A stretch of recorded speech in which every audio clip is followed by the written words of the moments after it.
বিষয়টি বেরিয়ে আসবে, যার জন্য আপনি কারো সাথে বা কোনো পরিস্থিতি জীবন থেকে কেটে বাদ দিতে বাধ্য হবেন।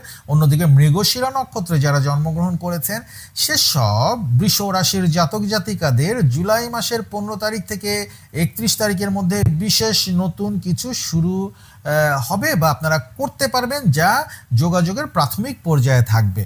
অর্থাৎ কোনো কিছু শুরু করছেন, সেটা বিদেশে যাওয়া হতে পারে, সেটা কোনো নতুন চাকরি বা ব্যবসার বিষয় হতে পারে, প্রেম ভালোবাসা বিয়ের কোনো বিষয় হতে পারে যে আপনি বিয়ে করবেন, এটা প্রাথমিক একটা স্টেজে থাকবে।